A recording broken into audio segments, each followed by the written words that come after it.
Yo, it's your boy D Dave. And it's your boy G.Fisher. And this is the Enterprize Everything Podcast. And on this episode, we got a special legendary platinum producer himself, Jimi Kendrix. We gonna talk about our fallen soldier, our brother, our loved one that we all miss and love, Nipsey Hussle. Rest in peace. And we gonna talk about Micheal Avenattis and the controversy going down with his indictment. And we also gonna get all in Jimmy business, man. We want all kind of stories about Jay-Z, all the juice. 50 Cent, and we gonna let him just talk about the great person that he is, man. This is the Enterprise Everything Podcast. Make sure y'all tune in, like, subscribe, and drop leave a comment, share, love, and support the movement, man. It's your boys, Enterprise Everything.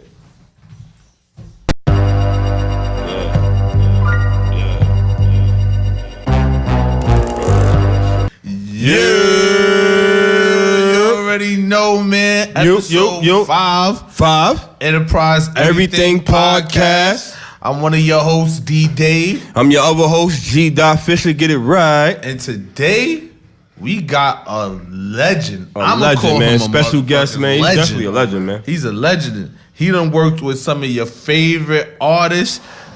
Let's just He's a super producer, man. Can I name some of matter of fact, we gonna wait. Yeah, man. Some of your favorite artists and the biggest artists you ever heard in your life.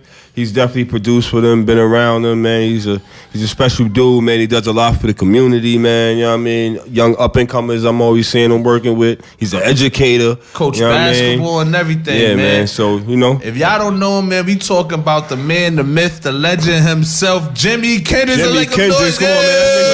Give him some claps, man. Let's give him some claps, man. What's good, y'all? Let's give him some claps, man. What's going on, Jimmy, man? Nice to have you, baby. Nice to be here, man. Feel good, man. Jimi Kendrix, for those that don't know, this is Jimi Kendrix from Streets Radio. He made plenty of hits. Run down some of your hits for them. I could do this all day, but you know. Some artists, Jay-Z, Did It My Way, 50 Cent. Like the way she do it, off and on. Bring that back. Yeah, bring that back. How nonchalantly. That's not regular shit, man. How nonchalantly he said that. Like, it was just Jay-Z. I did it my way. That's one of my favorite personal Jay-Z's. Yeah, man, listen, man. Guru. I love that shit so much, man. Big shout out, I'm in Japan, man. Guru, good looking. Big Chuck, man. Yeah, man, like this ain't your regular producer, man. They gonna shut us down. You know what I mean? But like this is definitely a special guest, man. Definitely, man. We glad to call him a friend or brother, man. You know what I mean? Like a lot of dudes don't even get access to him, man. You feel what I'm saying? Like, and he's actually our second guest, second official guest behind Hattie Racks, man. Because like we want to bring first producer, like we want to bring y'all the best that we can. Good people that can actually tell y'all some stories, build that we actually got good reports with, but I actually could educate y'all on some things too. You feel what I'm saying? So all y'all producers definitely want to be listening to this joint, and artists too. You feel what I'm saying? Word, so, man.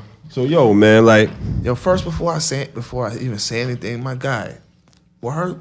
Oh, man, you know. I get a mug? Yeah, man. Yeah, you the first one to get that too, man. Pour you a shot in that mug. Oh, my God. I feel like really Enterprise Cups. This is crazy, man. We from the hood, man. You already know, man. This means I got to come back more, man. This man came with the Enterprise Cups, you know what I mean? Man. He the first one to get one with his name on it because he actually deserved it, though. You feel what I'm saying? So appreciate that. Y'all need those. Hit us up, too. You know what I mean? Support the brands, you dig? Yes, sir. Shout outs to Bag Printing. Get the bag. You can get your own. Get the bag. Custom made. Enterprise joint. Even if you just want something with your brand name or logo on it, hit us up. You see how good that look? You see how nice that look, man? You know what I mean? You might want to holler at us, man. Hit me in the DM me. It goes down in the DM. Goes down. Man, real quick. Y'all see, man, I got the blue light on. I got a couple of different shades of blue on, but real quick, man, hip hop, the world, Los Angeles, the community, we all lost. I could say so many things. Be a great rapper. It's hard to categorize. A great father, an entrepreneur. He definitely preached. A leader. He preached he's a leader. Ownership and making sure you give back to your community, and he put the world's first smart store in Slauson. I'm talking about Nipsey Hussle. Can we get a moment of silence for Nipsey one time? Nipsey, man.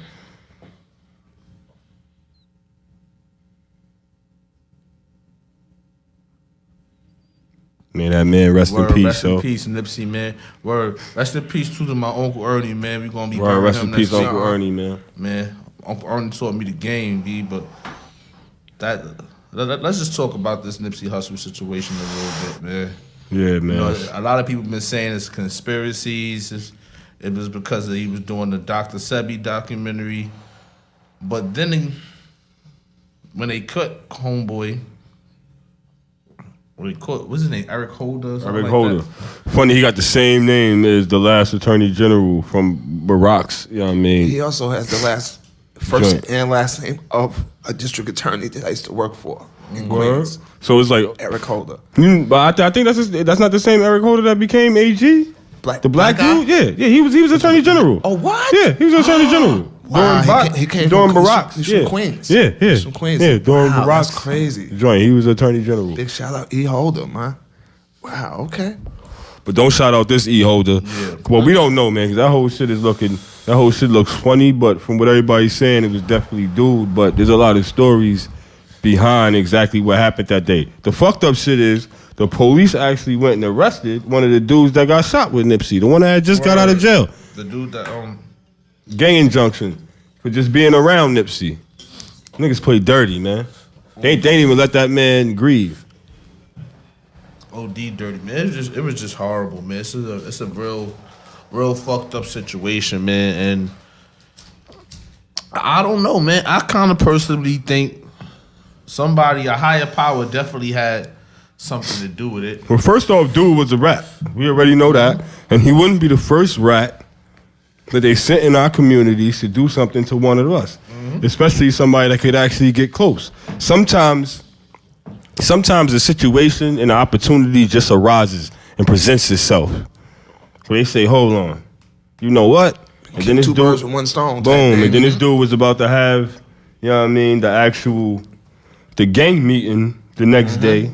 It's true. And that would have been man, serious. You know how many cops would have lost their jobs behind that? So serious. Crazy. You feel me? Last time that they did that, and this is a fact, y'all could go look it up. The police was driving around shooting at gang members in their opposite colors. That's crazy. This is a fact. After the last LA gang truce, they set it back off. That's crazy. Like, and this has been written about, not talked about much, but you understand what I'm saying? So they're not above that shit. You understand what I'm saying? Like they're good for paying our own to sabotage what we're doing. You know what I mean? All of the plants in the Panthers was Panthers. All of the plants in the Nation of Islam was in the Nation of Islam. Facts. Dude that killed Bobby Seale. Basically. Yeah, it's because we can't really get to you. Like, I was hearing a story about like Billie Holiday. Now, when it comes to art, like the dude that started this whole drug shit, the war on drugs, he's actually the first dude to coin the name, the war on drugs, Henry Arslinger. Like, he actually, like, after Billie Holiday made the song Strange Fruit about black men hanging from trees because she had went to the South and seen that shit, he wrote her a letter and told her to stop singing the song. Wow. That it was going to incite riots and all that. Yeah. And she didn't, right? So what he did was, he knew that she had a heroin habit. So the nigga hired black dudes to follow her around Harlem. Just you know what I mean, and get close to her. And one of them dudes, I forget his exact name, but y'all can look it up. He fell in love with her and said like she was a great person and he wasn't going to do it, and had to let her know like, yo, man, this dude Henry Arslinger got the wolves out for you, and they all your own people trying to take you down. That's crazy. And eventually, the shit that Henry Arslinger did is what led to her death. Long story short, if you do the math and go look up the story, you understand? So it's like they'll put the pressure on our leaders, and they know one thing, man. Music, like, it's a gateway right music creates leaders, bro. Mm-hmm. Like, that's the strongest actual frequency in the world, man. Yeah. It's a reason that them preachers have to sing when they're even talking to you. And I mean, in a speech, they taught that in oratory class. That high and, you know what I mean, pitch and holding it, and it, you know what I mean, because it has rhythm to it, because you hear that, you catch that like it's music. Hold on. And what class? Oratory class. All right. I just peeped that. Okay, so I'm spell that for me, cause O-R-A-T. This is a super. Nah, he's a super smart person. Yeah, I'm a smart guy, but sometimes I don't know things. Yeah, this is why I had to get on the show, because watching you guys, you know, you think these just two young brothers just talking. When you're sitting there, and I'm actually you're learning while you're here. Yeah, facts. Dope, man. Facts. Steel sharp and steel. So yeah, that's very facts. important. You know what facts, I mean? though. Still definitely sharp and steel. A platform with real content. Yeah, it's really real content. Yeah, man. We just really not. Dope. We just not here just to be here doing a bunch of bullshit. We might be funny and all that, and you know what I mean, have our times, but we be wanting to get to the nitty gritty and then actually speak from both perspectives. Because most people think me and Dave just agree on everything, which amazes me. I'd be like, bro, where the fuck was you at? You was around? Like, not me and this dude. Like, we'll disagree just to disagree. We just don't do that shit in front of people. Yeah. Like, we usually try to have, you know what I mean, a solid front in front of people, and then we deal with that shit afterwards. You feel what I'm saying? As it's supposed to be. But back to the Nipsey shit, it's just like, it's just fucked up, man, because he was a leader. Like, it's way more than rap. Homeboy, he lived with, you know what I mean, he walked the walk. A lot of dudes talk the talk, man. It's rare that they walk the walk and talk the talk, man. So like anybody that know me know my personal email is prolificpen something at Gmail.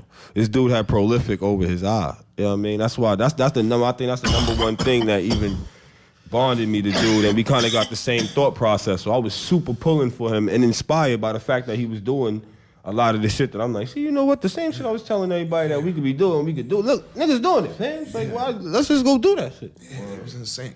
Sure. So to see that, now I don't know about homie comparing him to Jesus. I think it was Jermaine Dupri.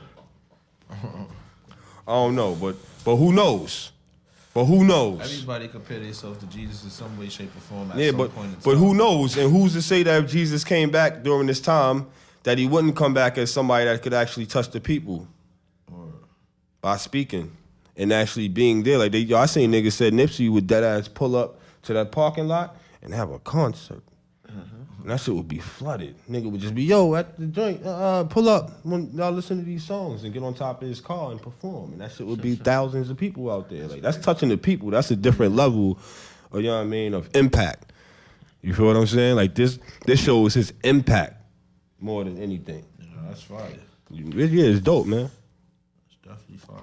Rest in peace to Hobie, man. It's just a shame, man. It's just a shame, man. While we on this Nipsey topic, let's go into a segue. A lot of celebrities showed wild love, man. Next level. You know, shout out to Meek Mill, T.I., The Game. They went brought the store out. Brought the store out the next day. You know, that's super fire. You know, Lauren, she gave a real heartfelt speech, man. I almost shed a tear. Me too, man. Watching that. Like she held it down for him. Yeah. That's how I would want my woman to hold it down for his brother held it down. That I was hurt. Like that's where I was hurt at, because I know the story, man. And I be wishing that I had a big brother like homie. That would have just been like, oh, yo, I see what you doing. I see what you trying to do. It's whatever. You know what I mean? It's whatever to help you do what you trying to do. Right. I'm gonna give it my all. You feel what I'm saying? So to see that, or how I would feel if I had a little brother. Right. Because that's how I felt about Ty Shane. Rest in peace to Ty Shane for life. Niggas would tell you, I was quitting. I was like, listen, fam, you so fight, man. Listen, bro, I don't want to rap no more, but I know enough where I could put this knowledge to use for you and help whatever situation you got going. I was ready to say, fuck this rap shit, bro. I rap on your shit every once in a while. But the last thing, you know what I mean, my little bro said to me was he let me out the car before he died and was like, yo, don't you ever stop rapping, my nigga. You the nicest nigga I know, bro. Don't ever stop rapping. And that's, you know what I mean, main reason I'm still doing this shit. You feel me? Facts. Shouts to Tosh. Rest in peace to Tosh, man. Tosh with him. Not for nothing, Tosh Shane's the reason why if we do a song, I'm trying to take your head off. I used to dead ass fall back and just let people shine on my songs. Tosh Shane told me cut that shit the fuck out. Oh, yeah, man. So that's why I wrote Our Beast. Because of Tosh Shane, man. So you know what's so funny? That statement that you made is pretty pretty funny because a lot of people that when they speak to me, they're like, "Yo, the person that they speak to, it doesn't reflect the shit that I've done." Mm-hmm. So they're like, "Yo, you're supposed to be a certain way. You're supposed to be cocky. You're supposed to be this, that." And honestly, I didn't really do this shit to motherfucking get no plaques. That shit's just a result or whatever. Yeah. Or whatever I gave out, that's a result of it. Mm-hmm. Publishing money, helping people, whatever. I did it because I loved it. You know what I mean? Like, if there wasn't $1 to the motherfucking shit, I wouldn't motherfucking have even, it wouldn't have been no problem. I'd have did it. You know what I mean? So, all the extra shit is added. It's just blessings. But I just come from a church background. A musical family. I seen you put your brother up with the bass. Yeah, we played. I didn't even know you had a twin brother. You know, I've been playing since I was 2 years old. You know what I mean? My mom, I was a wild little nigga when I was young. She was, you know, she had 5 kids of her own. We all had the same father. He's a bass player. That's dope. See? You know what I mean? And Shit will pass down. My mother used to sing for Timothy Wright. She was like one of the illest singers in New York. They was putting newspaper clippings about her, everything. And then when she turned 18, she got pregnant with twins, me and my brother. She stopped doing music. She stayed in church, and she just started teaching us, look, nigga, you're going to play the bass. You're going to play the drums. You're going to play the guitar. You're going to get on the organ and play the piano. And y'all going to play for the motherfucking Lord. Oh, she's the female, she was the gangster. Female Joe Jackson. Yeah, hell yeah, nigga. We put it together. Far Rock, you know what I mean, Ocean Village, so, as babies. So it was on her, food stamps, whatever. And my grandmother and grandparents is pastors and bishops in church. So they was like, nigga, you had them, you going to raise them. Yeah. So it was just humble beginnings. I don't know about that's how you usually start, and this and that. I just know about like just where I come from. And that's what's up, man. Like, it's crazy because you see how humble you are, and then there's some celebrities and people that you come across that just real obnoxious and or people that haven't even done half of what you have done, or when it comes accomplishment wise, and not even just musical accomplishments. Because like I said, I mean, I see a lot of things that I consider extra admirable. You know what I mean? And those are things that I really I see you really love that. Yeah, I see you really love that. I see you really love that. Yeah. After Murder Inc. and a lot of stuff that happened, I took a break from like just trying to be like heavy in the industry, and I started like teaching as a para in Brooklyn, Flatbush, working with little kindergarten kids, and then from there I started going into high school as a teacher, and it was just something on the side.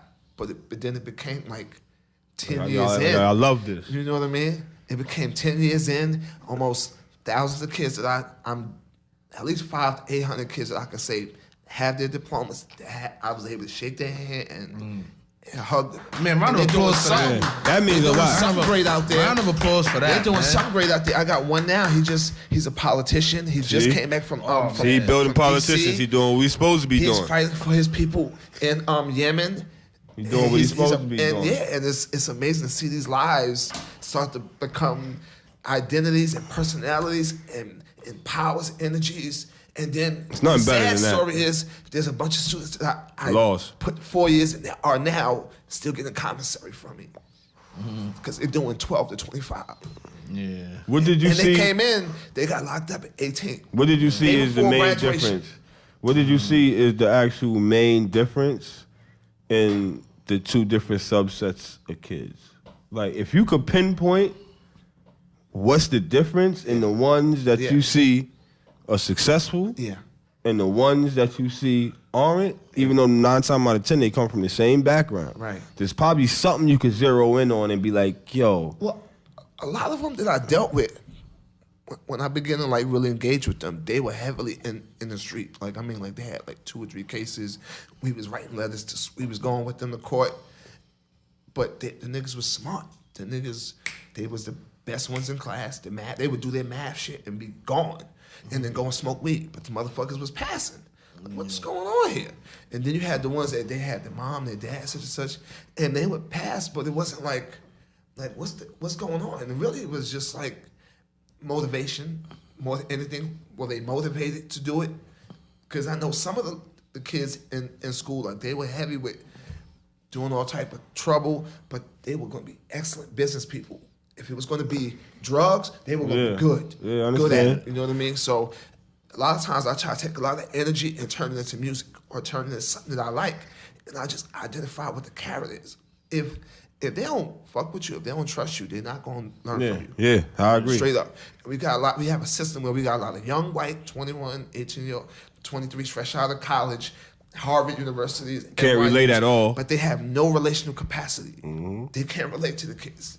They commute into the hood to get the experience, and then they go to these high $80,000 salaries. And they got it on their record that they did it and all of that. They don't really care. Just fall through the cracks.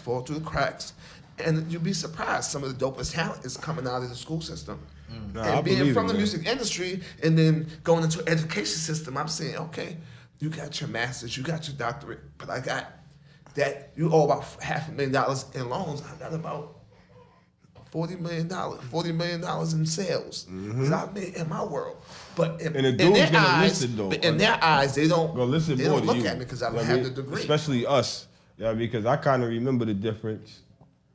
And I was a high aptitude kid or whatever. You know what I mean? But I was the dude that was like always teetering.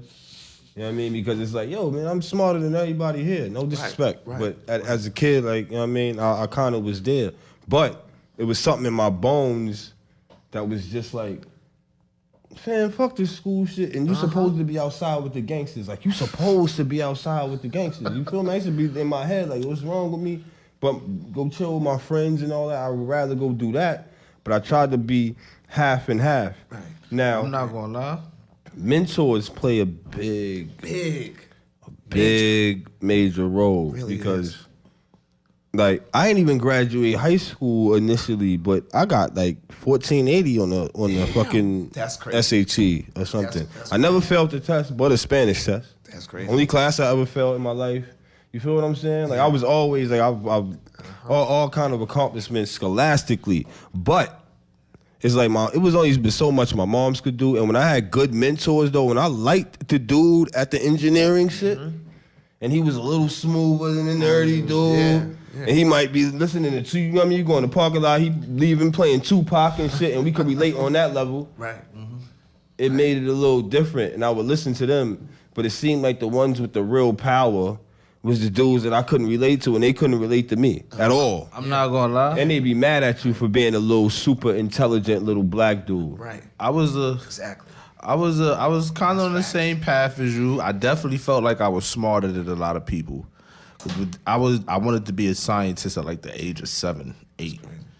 Then I got my first piece of pussy. It changes a lot. I'm not gonna lie. After I got that first nut off, This shit changed his life. But the funny shit with me was, nigga, the funny shit with scientists, bitches don't wanna, nigga, they don't wanna see me make no chemical bait. The funny shit with me though, bro, one thing I learned though was almost the exact opposite. Was maybe because they wasn't used to me, but I played off of the fact that I was extra intelligent. Like, I usually push that shit to the front.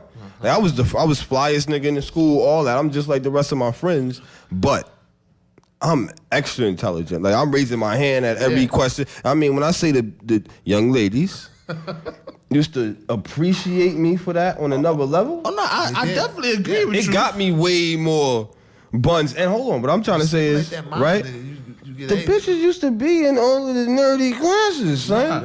I'm right up in there. You right. Running that shit. You know what I mean? Bang. Shit went from going to Cumulus class. cloud. That's real. Cumulus cloud. Shit went from going to class to see the cute chick Centrifugal force. to going to class to try to leave with the cute chick. Yeah. See, but my mind was on, yo, what's up? Bro, I only came to school on Fridays to take the test. I used to just come and take the test. I came on Fridays, took the test, said I got 95. Told you. Why should I be in class? And then I was on the basketball team. Yeah, and you know what I shit. mean, you know. I was I was always a popular kid for some reason. You know what I'm saying? I was funny. You know what I mean? I danced, I rapped. We could rename our show. Word. Two popular in school ass niggas. The wave, we been waving. See, a lot of y'all be mad because y'all was not the wave in school. Yo, anybody that went to school with me, you could drop a comment in the comments and let niggas know I was the flyest nigga. I had all the broads from up and down the East Coast. I wasn't the flyest nigga. I ain't gonna lie. Shout out to my mom Dukes I went to school in Harlem. In that block. I went to school in Harlem. There was a lot of fly motherfuckers. But I definitely was a popular motherfucker in my school. Everybody know D Dave. But boom, right? But Jimmy, let's segue into something, right? Something I always wanted to know. How the hell did you get a Jay-Z placement? Word, like that's like some of the everybody not getting that. No matter who you are, super big names. And what year was that? That's like literally one of my favorite songs. Let's relive that moment. Like on some real shit. I'm not saying this just because you up here. That's one of my favorite songs. Like when I heard that shit, I think didn't I have a groupie moment one time? I was like, yo, you did, I did it. When niggas told me you did that shit, son, I almost lost it, bro. I was like, yeah, I mean, but you know when you like, we really love music. Right. So loving music, and we come from an era where it's like, nah, B, who did that beat? Let me open the credits. I want to see. I'm following the producer now, so now I'm gonna listen to shit that he does with other new niggas just because he did the beat. You understand what I'm saying? Yeah. Oh, that's crazy. Like you know, real hip hop shit and a fan. Baby. Yeah. So to see you do that, especially at a time he wasn't fucking with everybody. No, it was a certain 3-4 producers that was the. You mean like Hov was just dealing with his Kanye. That's what I'm saying. Kanye, Tim, Just Blaze, Timberland, Tim, Pharrell. That was mainly it. Pretty much that was it right there. That circle at the point. That was mainly it. That was Dr. the sound. All right, what was you doing? Was you getting some buns when you got the call? This nigga buns, man. You were smoking some weed. What you was doing at the time? I sent the record to. I actually sent the record to a couple people. Mm-hmm. Nobody wanted it. You can't say who you sent it to? Who had the record? No, who had the record? The people were just like Ja Rule had the record? The people were just like regular people. Oh, all right. I'm about to say Ja Rule had it? You know, because I was just at the time I was selling my my beats in the streets to the local drug dealers, hustlers, paying my rent. I was on my own, had my little room in the basement. Getting busy. So, living on farms. Good life back then. Farmers in Queens, where I'm from. And I sent the record to Big Chuck from Drama Family. Drama Family is my Uncle Chuck, which is, he managed Big Daddy Kane. He's from Brooklyn, but he held down Dr. Dre, Eminem. He held that whole, he was the nigga from Brooklyn that lived in Cali and held it down. But him and Jay were really close. Yeah. So he sent the record to Hov, and I'm on the milk truck. Shout out to my man Ro, because at the time I have a job, so I'm like, nigga, I gotta start making some money. You know, have a job. When I was making beats, and I was trying to do jobs and trying to stay afloat. And got a record with a whole. And I get a page at the time. I got my two-way page. I get a page from somebody that says. Wait, he said two-way. What kind of two-way you had? Which one? You had the Starport, the silver joint, or was the black joint? It was the silver one. Oh, the silver joint, the Starport. Yeah. Starport joint. Yeah. Y'all youngins don't know nothing about that. Big, thick, dumb, doofy. You started this shit. Yo, we thought that shit was dope. We started this shit. We thought that shit was dope back then. Real talk, man. And I get a page saying, "Can you come to Baseline Studios, SC?" So I'm like, "Who is this?" So hold on. So you can't just run past shit like that. Word. So he hit you personally. Yeah, he hit my phone and texted me. I guess he got my number. He texted me. He said, "Yo, can you come down to Baseline Studios, SC?" And at first I'm like, "What's going on?" Then my Uncle Chuck called me and said, "Yo, did you get a call?" I'm like, "Yeah, somebody SC." He's like, "Nigga, Sean Carter, SC." So I'm like, "Oh," which meant, okay, I gotta get up out of here and tell my man he'd have to hoist his milk down in these basements for the rest of the day. My boy Ro, big shout out to him. So made my way to Baseline, and nigga, whole Texas nigga. Yeah, that's good people, man. The whole Texas nigga. So I get there. Oh, the round of applause for Hov being in Texas. You already know. Hov, you can text me, Hov. Just text me whatever. Say what's up. You know what I mean? Hit a nigga. You know what I mean? DM a nigga. You know what I mean? So I get to the entrance. The rock. And I get to the entrance at Baseline, and I'm going in. This big old Samoan dude, You was nervous? just about grabs me up because I'm walking into a studio not knowing it's a private studio.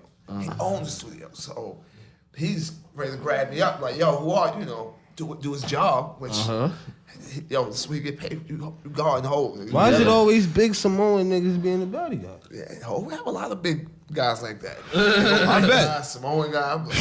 And getting close to that nigga. It's funny because when the guys get ready to grab me, he must have heard me saying, yo, my name is Jimi Kendrix, such and such. And the whole was like, yo, nah, he's for me. He's with me. And he comes out. Cool and then shit. he pulls me in. And then we go into like the little pool hall and just chill. And it was real cool. Just like really professional. You know what I mean? But just like where you don't feel uncomfortable. Yeah. If you're not comfortable in your skin, you're gonna feel uncomfortable. Yeah. If you know, like, he didn't text me and then pull me in for no reason. Yeah. So I'm in here for a reason. I'm not here. Could have been anybody else in the world. Like I snuck in and I don't belong here. I'm here. He personally selected. He called me out. He texted me, called me out. So he was expecting me. So, and at that time, Big Chuck just told me, go to this address and whatever. So I'm going on faith. I'm not thinking, yo, the niggas trying to set me up or some bullshit. I just took a chance and went. And it was really hope. Yeah. And it's funny because my Uncle Chuck got there. And it's a funny story because it was like, I never seen nothing like that. You know what I mean? Like, we were in the pool hall. I don't think I've ever told anybody this. But we about to get an exclusive. We're in the pool Enterprize hall. Everything Podcast exclusive. We're just like, kind of just chilling. Like, it was like one of those moments where they showed Jay-Z in the Hard Night Live tour, whatever that tour was, where he was listening to opera. You know? But he was just chilling and just kind of listening to like Some other shit. Watching TV and just kind of in the zone. And we just sitting there, and then Chuck gets there, and we sitting there for a minute, and then, you know, my Uncle Chuck, he's a big guy, you know what I mean? Like, you know, Big Chuck, you know, everyone, Michael Jackson, they all love him. They all know him. And he was like, at a certain point, he was like, you know, let's get right to it. Let's get to the back and play whatever joints. And he's like, Big Chuck was like, yo, come on, nigga, let's go, man. You ain't rich yet. like the whole. And I was like, look like, oh, shit. But it showed me the relationship they had. Yeah. Like they boys. Yeah, and then, Wait. But at that time, Hov was like $100 million there. Yeah, but he told me out of here. He told him in like a kidding way, like a joke. Like, come on, nigga, let's get to the back and get this business going. And you ain't rich yet. Yeah, he being funny, and he probably really knew what Hov was trying to go with it, and Hov probably felt like he was broke. Yeah. Not even to cut you off, but I think Austin just told me that a long time ago. Like, he used to have money, niggas in the hood used to think he had money. Austin is from the Heat Makers. So he used to go around Cam and them. That's my guy. And he would just feel broke. Back to the story. That's my guy. It's levels to this shit, youngin'. And we went to the back. We worked. It was me, of course, my boy Guru, Jay-Z's right-hand man, his engineer, and we worked on the joint. And just being able So to you got to him, work on it with him. See, play them joints. He asked my opinion on shit. Like, it was really dope to know that someone like Hov, who is in that level, he wanted me to be involved in the creation process of the record, because I guess he felt like. Hold on. So you saying now we already know that you produced for Hov, but right now it basically getting to say that you produced Hov.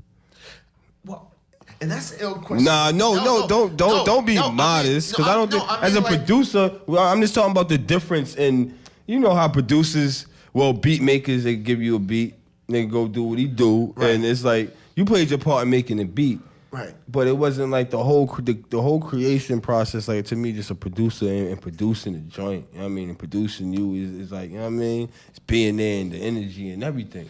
Not even saying like you was your whole. You better go in there and spit this 16 like this on some Dr. J shit. But yeah, like it wasn't just oh no, that's hot. Yeah, right. and you know just happy that like, you know what I mean. One thing I really appreciate about you as a creator, and you being like people, y'all don't understand. This dude worked with Jimi Kendrix. Like he does not have to give. He is Jimi Kendrix. I mean, I'm sorry, y'all. I'm just like, you know what I mean? I'm like, I thought it was some other shit coming up. He works I thought it was some Jay-Z. other things happening, but you know, I love him. I love him. Give me the blue. Yo, this Nipsey blue lighter. There's stories like that. Like That all day. that right there, though. Stories, all type of crazy stuff. Yeah, I'm saying we need those though.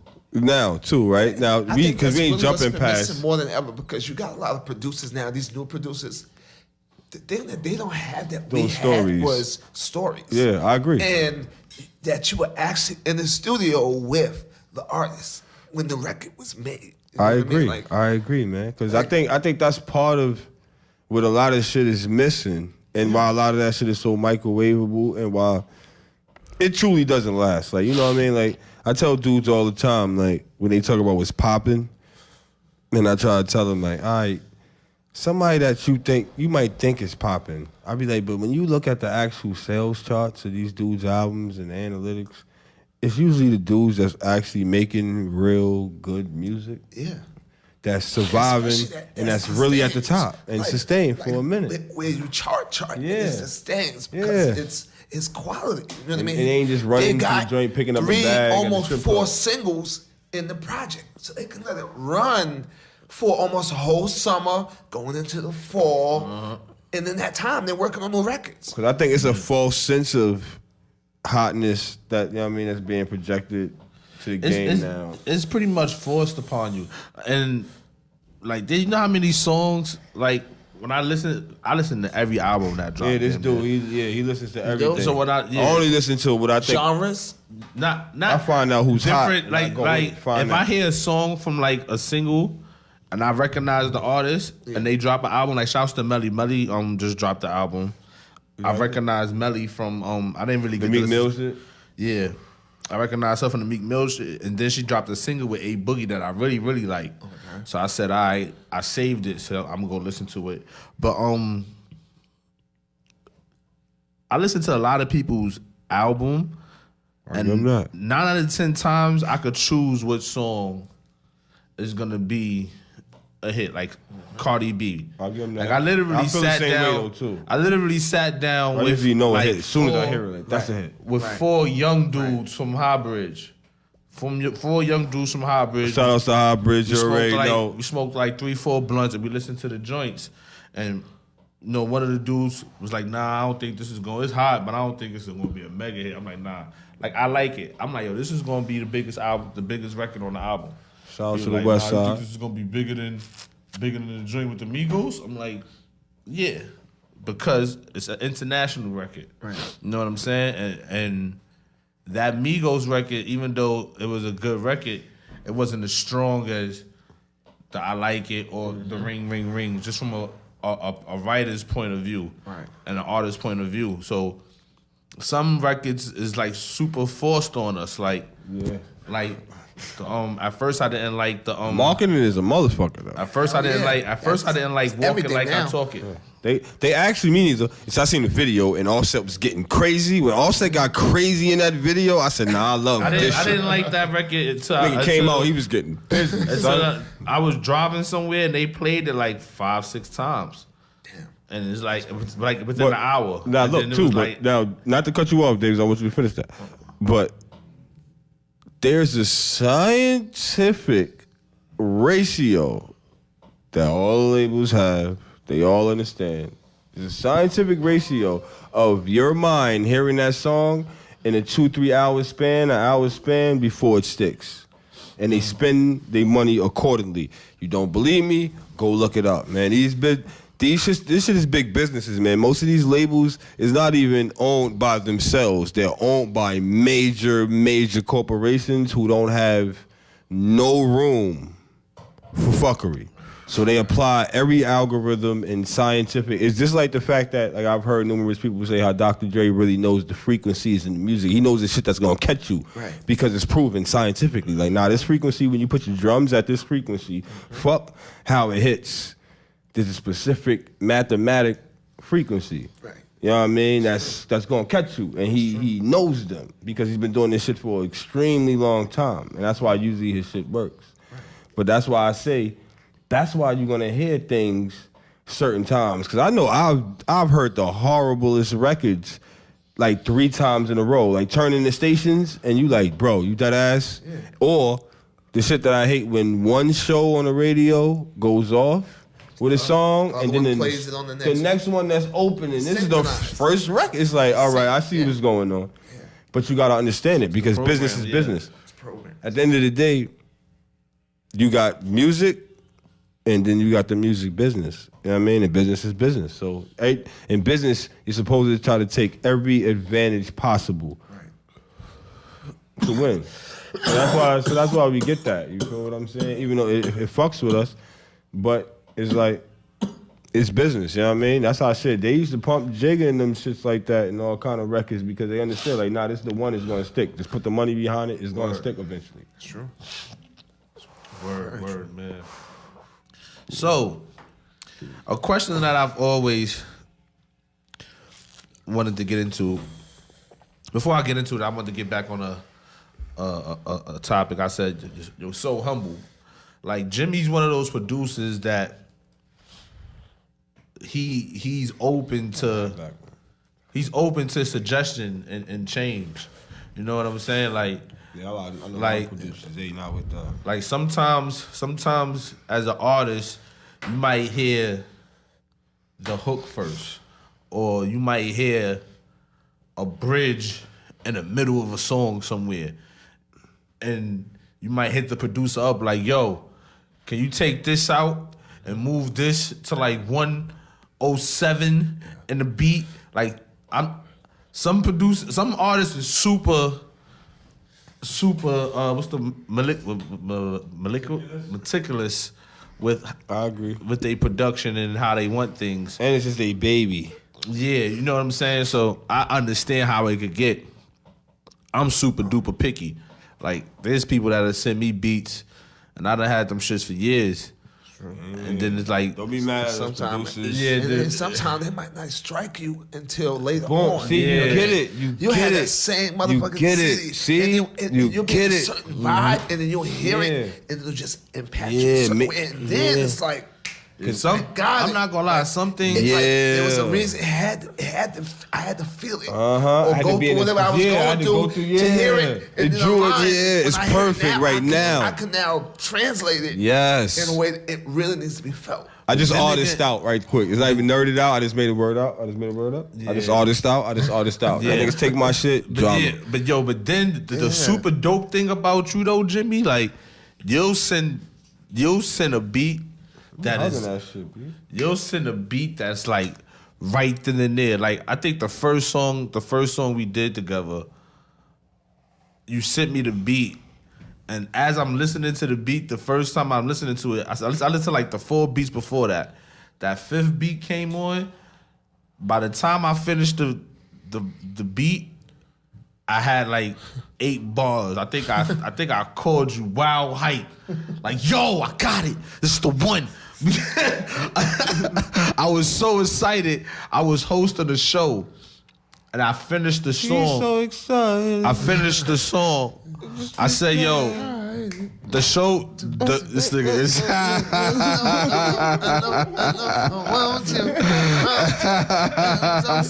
I had to, bro. I had to. You know me in music. You guys said music. Just jump in your head and just like, I don't know what movie that shit is. Man. I just know it's a bitch and shaking her ass. Y'all don't know. Y'all don't hear the feet under the table like that. They forget these niggas think I can't lose. Sing a little bit. I'll make a whole song out of something. But yo, this is how dope Jimmy is, right? So I'm hosting the show, right? I don't think I even told Jimmy I was gonna perform the song. Funny thing is, yo, shout out to I think their name was Brooklyn 300 or Brownsville 300. Shout out to Brownsville 300. They got on the stage. They sound grimy. Yo, they got on the stage with like 872 niggas, B. They sound grimy. Yo, it was in Webster Hall. Not doing no shows with y'all niggas. Yo, they, I ain't gonna lie, they bodied it. See? They bodied it. Who got shot afterwards? Somebody got robbed? Nah, they showed Wild Love. I think they ended up winning and They might have everything. showed you Wild Love. They ended up. You mean. Yeah, You mean looking. I'm a nice guy, man. You know what I mean? This It's like, guy talking about. You know what I mean? I'm the nicest guy. You know y'all what gangsters. It's I'm, like, you know I'm what I the mean? nicest guy y'all know. What the fuck you talking about? So, Say that way, please. But I performed the song. Jimmy was judging. Jimmy got so hyped. He ran on stage. I'm performing the song. All I hear is Jimmy singing in the background. I look back like, oh, I got dumb hype. Like, I got Jimi Kendrix on stage. that shit was I dope. got dumb hype, yo. That night was crazy, B. But yo, it really made me no homo fall in yeah, love. Jimmy one of the cheat codes. What really made me fall in love with this guy right here is when we set the session up, right? The shame of you saying how you was working with Hov, it was like, oh shit, like that just made me super humble right now. We set the session up. I ain't gonna lie, he's definitely super Hollywood. He get there like an hour late. You already know with his glasses on and shit. You already know. I'm on the roof smoking. Nigga, you and supposed to whatnot, be. But you know, he came in super professional, and he actually paid for half of the session. I'm like, Jimmy, nah, I got it. He's like, no, we're doing this together. I was like, I looked at this nigga like a super rare ding. word, like nigga. I wish there was more of you with me. Yeah, because a lot of y'all Word. producer niggas, man, y'all niggas will send a nigga a beat. And shout out to all the producers that send us beats and send me beat because we appreciate that. Because some niggas be having to pay for every beat they ever got on. They be begging for beats. And me and Dave have never been ones to be lacking in that department. But sometimes y'all niggas is sending a nigga a beat like on Monday and Tuesday morning, you like, yo, you did the verse, you did the song, and it's like, yo, fam, chill, man. Like, like maybe give us some time, maybe, you know what I mean? Where it's like, sometimes you gotta take initiative as producers, you know what I mean? Like you, especially when it's dudes who not lacking for beats, and you might want them on your joints to hear it or something. Maybe try to get the studio situation correct or something where it's not just, we know you did the work on the beat, my G. Appreciate that. But as an artist, we got to do the work on the words and setting it up and all of that. Yeah. So like, maybe sometime be like, yo, I got half on the session, or I got a studio over here. I'm trying to lay that. I want to hear, you know what I mean? Man, like, maybe that'll help you get you extra niggas on your songs, super man. appreciative. Like, This nigga got plaques, and he did that for Dave, bro. Facts. So, like, yo, day, man. like he could call me for anything, man. I tell him this every time I see him. I'm like, just yo, saying. like you could call me for anything, man. You need me to come ref a game for you. I'm gonna go buy me a tight black and white shirt. Not to cut you off. With some short shorts. Shout outs to our sponsors. Oh, shout out to Con Genius. Shout outs to Con Genius. SignMyCheck.com. Shout out to Maserati Money. Shout outs to Maserati. Shout out- MaseratiMoneyMusic.com. And we got a new sponsor because he fuck with us, but he family anyway. My man Chuck Platinum My and his man new Chuck company, Platinum. The Beat Franchise. The beat franchise. I ain't So, gonna yeah, lie. man. Chuck Platinum, we got a record coming soon, man. Platt got some shit, I'm man. not Chuck gonna lie. was I'm good, trying man. to Salute. Thanks for I know believing Chuck in the mad show. at me. It's Appreciate you. not done yet. I want to make sure it's perfect, but yo, I'm telling you, man, I'm trying to bring back that tunnel feel with that record. You heard? So the Beat Franchise, they, you know what I mean? They Beat got Franchise, beats. man. He got some fire, heat man. too. He So got you some might fire, want to get man. with Y'all him, you know what I mean? Don't wait till that price go up. So all you gotta do is search the Beat Franchise. Got credits. You You know what I mean? Go on Instagram, the Beat Franchise, Genius one too, word, man. Con Genius. Holla at him for them beats. You know what I mean? He's an engineer.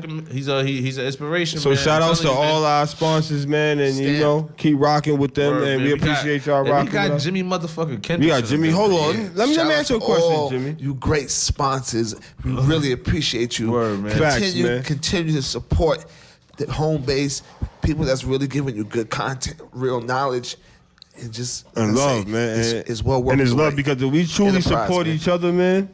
Like we can do this shit, man. Like we always said, man. We can make our own industry, man. Like Word. honestly, if you look at it, man, it's so much money. By the numbers, man. If you look at every artist now and any person that was in the industry 10, 20 years ago and now, at the same time, they'll tell you there's way more money in the music business at this moment. Facts. Than before. So don't let them box you out the game by telling you, yo, ain't no money in it. Man, it's 100 ways and 100... you can't do this. It's 100 lines to go get, man. So you just got to get the knowledge and the information and then go get it. And then, you know what I mean? It's just like it's like I heard De La Soul said, in their contract, it wasn't no actual... What it said that all other forms and mediums of music in the future.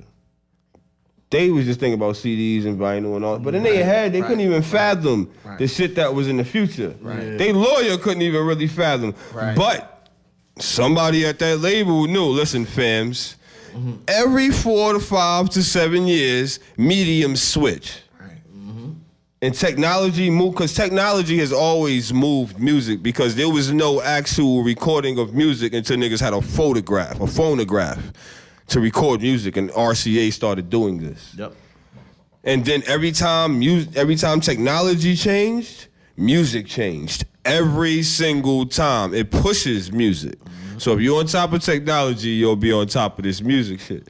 So they didn't even fathom, like, yo, in the future, yeah, we ain't selling no fucking CDs, and it's gonna be better for us because we don't have to spend as much money. Because to sell 1 million copies when Jay-Z and them was going platinum back in the day, you had to press 1 million copies, ship 1 million copies, shrink wrap 1 million copies. All of those was cost. You can sell 1 million copies right now with one cost of distribution after production. And that's a total different, you know what I mean, profit margin. So there's a lot of different kind of money in here, man. So don't let them niggas box you out, because a lot of times they trying to box us out. Keep in mind the twist. When you earlier in the show, you said Nipsey had the first smart store. Now imagine if he was able. I saw some clip where he had your phone. You looked on the thing, and then the video starts to play. Yeah. That was some next level stuff. Yeah. That was pretty. Yeah. It's not really like you get new content anywhere, and it was God. Shirts, and it was God. Music, and it's literally smart. It can touch Russia. It was God though, because you gotta understand. He said he literally went into a Starbucks or something one day, and was chilling to go get some coffee or something, and he seen like a little black African kid chilling on his computer getting crazy, and something told him to stop and say, "What are you doing, young man?" And the young man said, "Yo, nah, I work like, I'm a coder." He's already rich. The nigga had built either Uber or Google's, you can go look it up. It's one of these big companies that we all know, infrastructure on a big project. Oh, that's crazy. I don't even know about that story. And Nipsey was smart enough to say, give me your number and your card, young man. And he said, dude was like 20 years old. You go look up the story. You know what I mean? Introducing this African kid. Boom. Yeah. Little African, you know what I mean? Little African kid. You feel me? Is the truth. But you feel me? So, and he had his computer open. Yeah, so what I'm saying, that's why it was God. Wow. Because, and then his thought process, because most people would have just looked at the African kid like, another little African nigga on his computer. Yeah. And kept it moving. That's crazy. You feel what I'm saying? So, you know, opportunities are always out there, man. Sometimes you just gotta hop on them and don't let nobody tell you can't do some shit. Because I bet you it was 100 people that said, yo, Nipsey, what the fuck is a smart store? Nah, it can't work. Don't do that. It sounds stupid. Nobody else did it. Why are you gonna do it? It's called disruption, my nigga. You feel what I'm saying? So one question I want to ask, because you was definitely in the middle of one of the biggest hip hop beefs of all time. Whoa. So,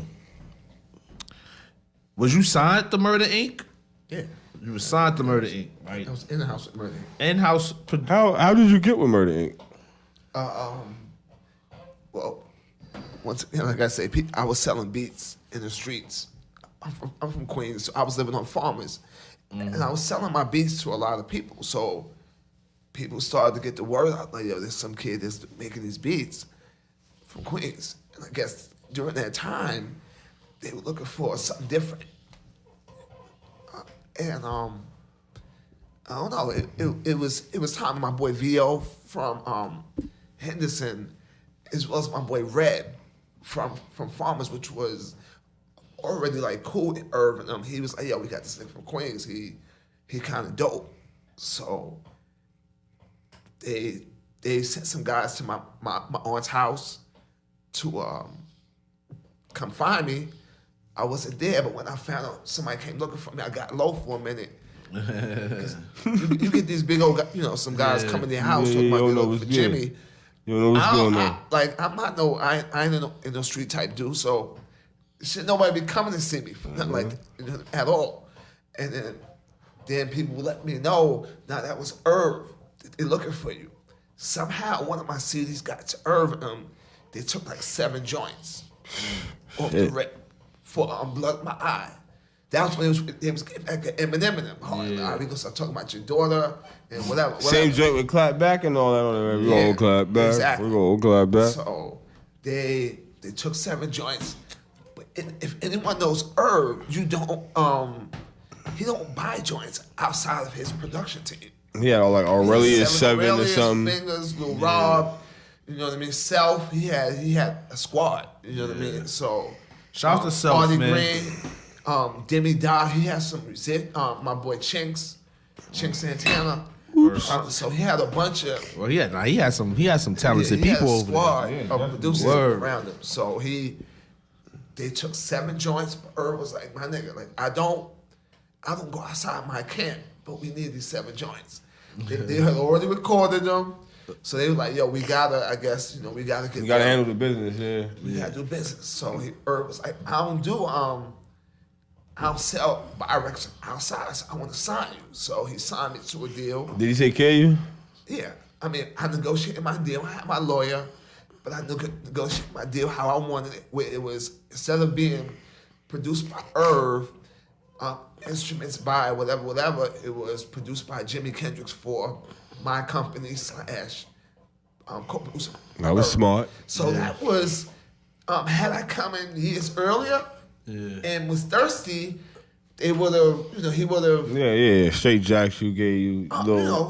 However that's done. But I came in at a time when I was able to kind of do what I want to do, and I got the best possible deal.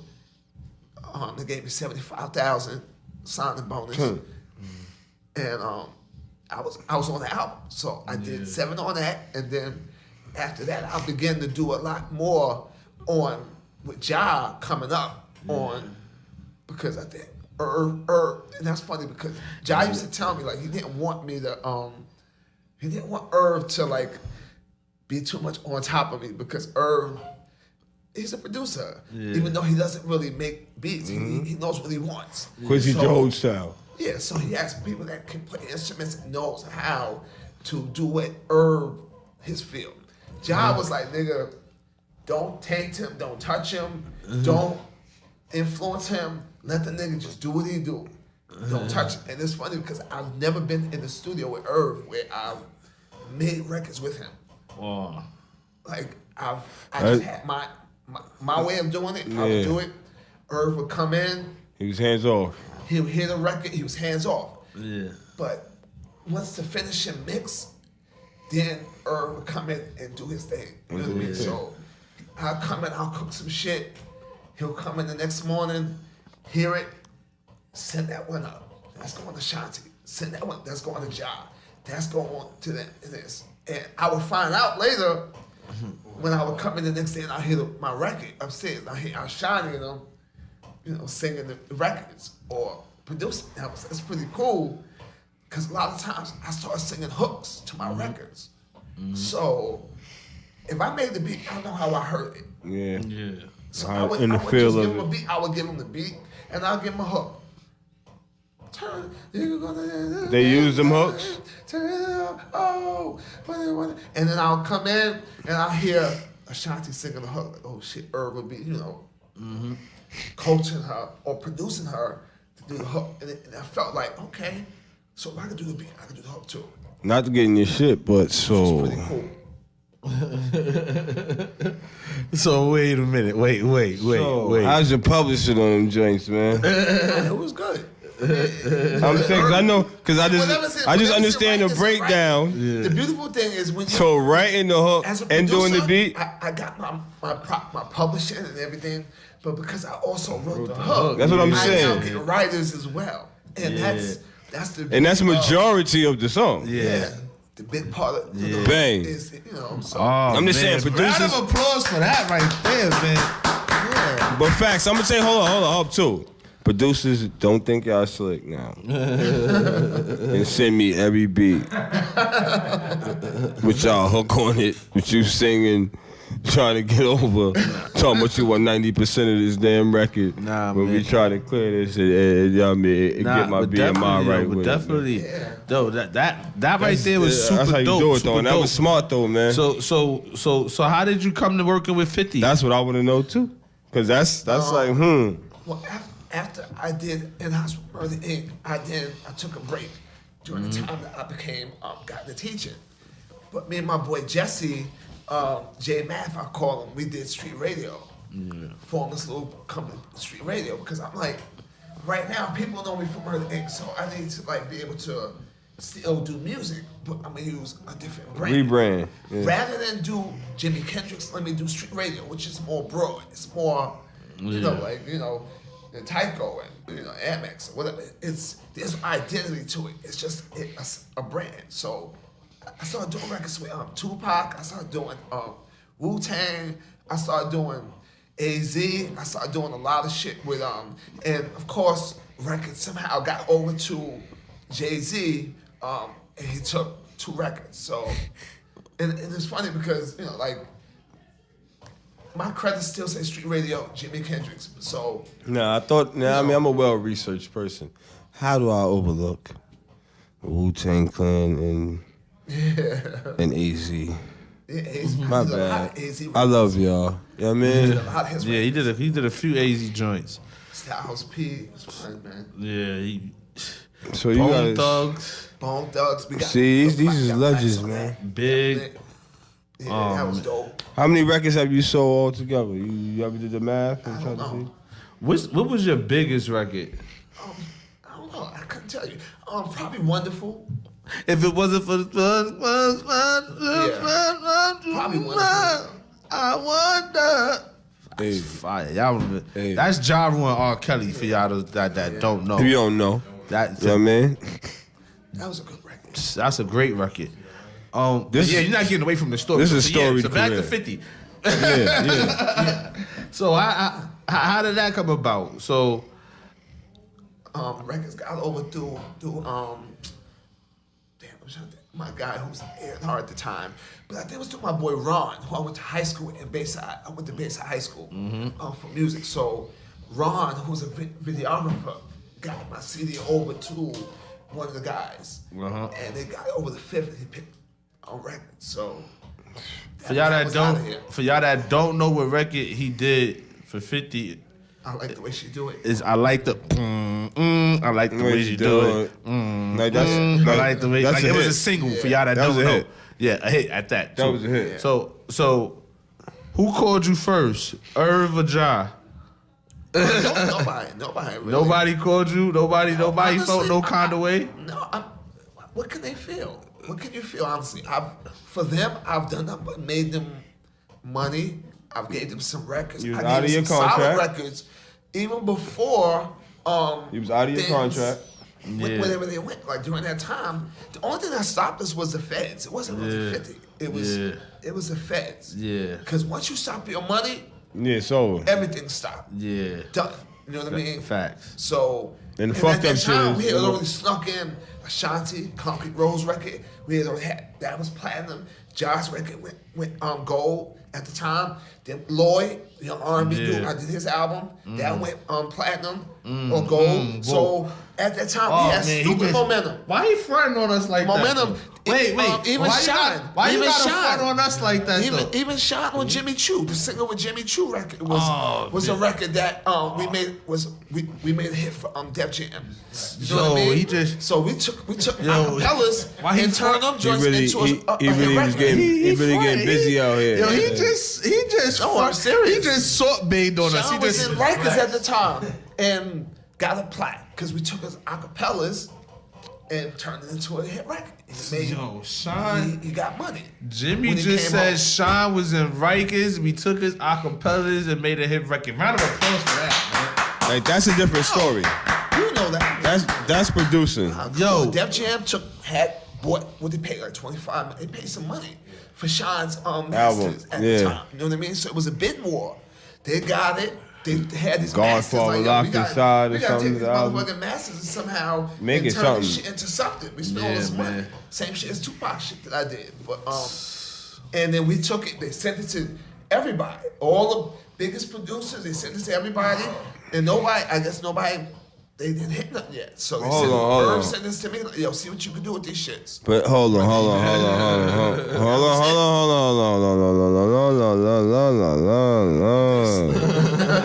Yeah, come on, man. I heard the word Tupac. That's all I'm saying. Yeah. There's no way in hell I'm gonna let Tupac's name be spoken and not try to understand what's going on. You ain't hear the record he got with Tupac? Nah, I haven't. Oh man, It's like 3 records. oh man. Why you fronting on us like this? Man. Come on, man. Why you fronting on this like this? Oh man, he got. He ain't not You got work one. harder, D. Yeah, we got to work harder, man. You already know. Go check that out. Shit, What the fuck is man. wrong with that nigga? Oh man, yo, we got a fucking legend. Yo, can I touch you? I need some of this legendary. I need some of this legendary energy, man.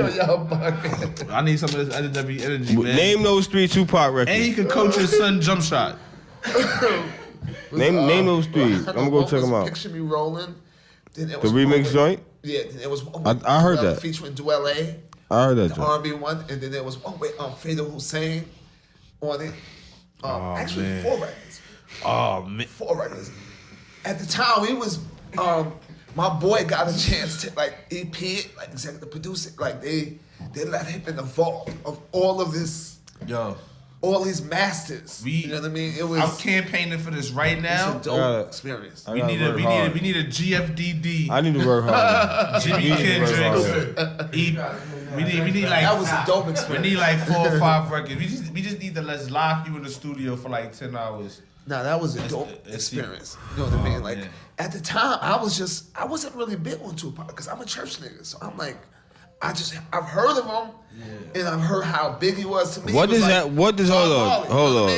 What does have to be a church nigga have to do with not letting pop? You gotta understand, I'm just trying to understand Jesus' name, thou shalt my not grandparents listen were to like Tupac's pastors, bishops. So it was like, oh no, you're not playing basketball. Oh, I know you're good at football, but oh no, it's on a Sunday. So no, that's the Lord's day, nigga.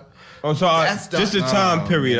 You trying to say like the time period of his. So I wasn't exposed. We couldn't listen to jazz. We couldn't listen to a lot of things because that was the devil's music. Yeah. And it wasn't until I started to like sneak and get older that I'm like, this is all God's music. It's about the message.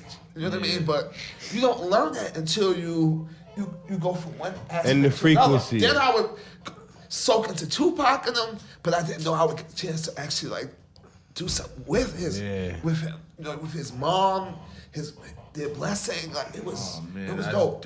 Man, that's so. The only thing missing was Tupac. That's next level, man. So that was pretty cool. Like doing the Biggie remix album was pretty dope. You know what I mean? Like, yeah, they paid us and everything for that. The only thing is we got bumped out by R. Kelly by his record. Oh man! But they paid us and we got a chance to work and that shit was dope. In Daddy's house? Yeah. That's fine. I was on No Age. My god sister is Kelly Price, so my mom raised Kelly Price. Was not raised her, but yeah, she was a big. She was her godmother. So she was a very big part of her life. If you look at the unsung and people she really dedicated, because my mom passed away suddenly. She was supposed to be. She was going to be on it, but she passed. So. Rest in peace to Jimmy Moms, man. In different people's lives, you know what I mean? Like she Sunday service, she was sick, a soprano, alto, Kelly, Cherie. Those are Kelly's sisters, and they all can sing. You know what I mean? So they watched us. Kelly and them watched us as babies. So funny shit is my uncle was actually like Far Rockaway, Edgemere. Shout out to Greg Walker. I was OV, so that was all we knew. Kelly Price, the star now, that's just Kelly Price, but we know Kelly as our gossip. I was babysitting us, and we go to church, and that was like family. That was like family to us till this day. So she used to eat all the snacks. Wild chicken. Nah, man. Wild chicken. Nah. She look good now. I love Kelly Price. She looks amazing. I love you, Kelly. I've been drinking. I told niggas not to bring this Henny around. Follow me, D_Dave. Let me stop playing. You know what I mean? Yeah, Kelly, you can holler at me too. Shouts to Kelly Price. Official. Another Undiscover. You know what I mean? Dave Burke. Undiscover. You know what's so funny? Another thing, not too many people know, but R. Kelly performed "I Believe I Can Fly" in Radio City for the Grammys. When the Grammys was in New York, and Kelly allowed me and my brothers, my mom, to sing background for him on stage at the Grammys. The night before, we played basketball, bro, in some gym. You know what I mean? And then he took us out to a diner, and then we. R. Kelly nice. Yeah, he's alright. He's a ball. He's a ball, but he ain't had no young chicks around him, did he? Honestly, keep it a buck. There was a bunch of people there. Wasn't any young bitches around just chilling with R. Kelly? Did you see any young? You was like, yeah, that bitch is like 14. See, Jimmy said. He ain't seen no underage females around. Leave R. Kelly alone. Hold on. Leave him alone. Hold on. And to jump off of that topic, but to segue into something else, right quick.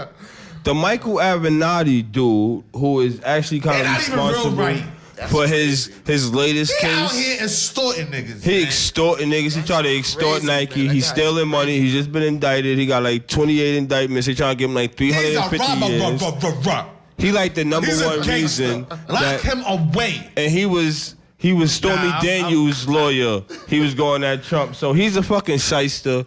You know what I mean? But I wonder, are they gonna try to actually relook at the evidence in this R. Kelly situation because it was actually Micheal Avenattis. You know what I mean? Throw the case away. So 9 times out of 10, he was trying to extort R. Kelly, and R. Kelly ain't had the money, and was like, bro, I ain't got it.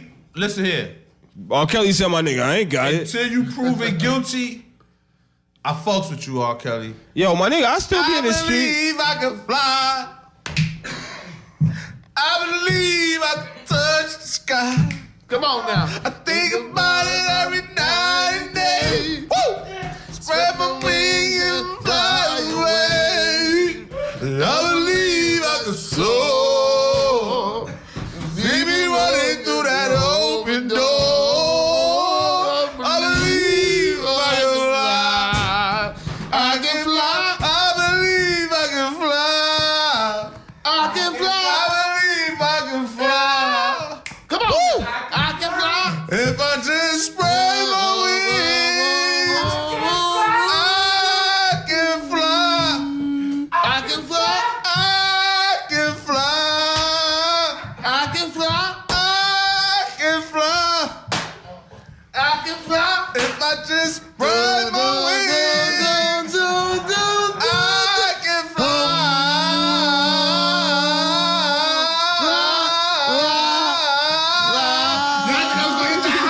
They think I was gonna hit that high note. Round of applause to be hitting that high note, motherfucker. They didn't think I was gonna hit that note. They didn't think I was gonna get that. I told him not to get this Hennessy. They didn't think I was gonna get that. I told him not to get this Hennessy. Oh my God. I told him not to get this. See? Do we have to break out this year? But yo, man, we're godly people. Hey. We're of, you know what I mean, African people. So yeah, we want to break out in song. Hey, man. Every episode. We're gonna break out in song every episode. Leave R. Kelly Just alone. Get ready. You never know. You never know. You never know when you're gonna break out in song. Leave our black greats alone, guys. This is church. This is church. I can fly. You know what I mean? This is church. Enterprize Everything episode, man. Once again, shouts to our sponsors. You know what I mean? Genius. Shout outs to Money Music. Maserati MoneyMusic.com.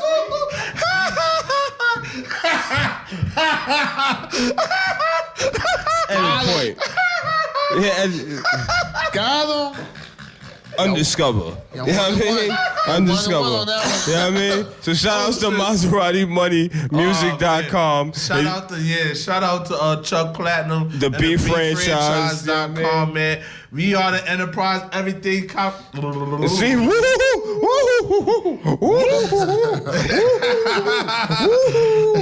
woo, and my man John coming here like he about to that nigga gonna get the fuck off of my shit, nigga. It's over. But yo, this is the Enterprise Everything Podcast, man. You already know, Once man. again, man, We shout appreciate to Jimi Kendrix, man. We appreciate Thank y'all, man. Thank y'all for letting me be here, man. You a brother, man. We love you, man. Love y'all, man. We appreciate One of you. the greats, man. I don't care I'm what gonna give you nobody your say. flowers Coming while back. you here. Not Yeah, even, man. not only for the music, but for the other things you do in the community as a man, as a father, as I see. That's Especially as a father, because us being fathers, I mean, we appreciate other black fathers really trying to appreciate y'all, man. Really raise do. leaders and be there, even go through some things with, you know what I mean, mamas and all I that. see you on your black love. So, you know what I mean, we appreciate hell that. yeah, man. Hell You feel what I'm saying? Yeah, You know what I mean? So I'm gonna give you my your mom, flowers man. right now, my My G. mom, that was the one thing that before she passed away, she always tell me. She said, "Boy, you better give me my flowers now while I can see them and smell them." And now that she's not here, when I hear it, it's like it really hits hard to the fact that what she was telling me. It's Enjoy real. your life now and show love to people while they're here. Than when you're in the ground. So You feel what I'm saying? wherever One you thing I go, would you say, will have man, an And you impact put in on your people. work. You put in your And work, my nigga. still working, and man. you still out here doing good work, my Hell G. yeah. One thing I say, Hell man, yeah. you always show love, man. Yo, Jimmy, Always Same will. here, man. I love Always you will. since I met you, man. Always Same will, here, man. bro. You know I what I love mean? you like a Appreciate brother, you. man. Both of y'all. You already know. That's your cup. You take that home. That's Oh, for you. yeah. Remember, you know what I mean? And when I That, come I mean, back you on the show, got I'ma it. You bring already it know, back. yeah. You definitely gotta come back. Yeah, man. yeah, You you gotta definitely play gotta some come beats, back. man. Bring your Yeah, you beat feel what I'm machine and all saying? that, Done man. deal. Lucky 'cause I was supposed to have an MC come and spit on something today, but he do it. couldn't make it. But you know what I mean? Shout outs to him. But at the end of the day, man, it's Enterprise Everything Podcast. You already know, Jimi man. Kendrix, man. Make This sure is you D Dave. Wait. What happened? Make sure you subscribe. Subscribe, Like, y'all. comment, share, man. Fuck with your boys, man. Support already the know, people. man. Support the people. Ooh, I just made up a Ooh. new word. What's your I'ma- name, my guy? I'ma dance on that. Yo, tell me your Dance Instagram. on What's that. your Dance on Instagram, that. Jimmy? Mr. Jimi Kendrix at Gmail. Follow him. What's your Instagram, my guy? My Instagram is D undiscover Undiscover. Nah, D underscore Dave MUZIK, man. You already know it's your boy at official_G.Fisher. You already know, follow us. Yo, go to enterprisemarketinggroup.com. You already know, holla at us, man. A lot of things coming. Go check that video out. Shout outs to my guy, Big Time, our other producer. Shout outs to our G, our engineer and cameraman, Jonathan. You already know, it's Enterprise Everything. That bag outta coming, here. you heard? We out here. You die behind these bars, I don't beg niggas pardon. Flow grade A dope, I got eggs in the carton. And I got shots for everybody when I bartend. My bars tend to be Martian mixed with arson. Niggas shoot the tray for a price cause they marksmen. And you a mark, so why you talking to a Boston? Often, niggas get lost in the flossing, exhausting they portions, so they can't afford a coffin. But you know me, I'ma weather the storm. Cause a nigga killed G, then he can never be a Don. That's just the rules, and don't go thinking.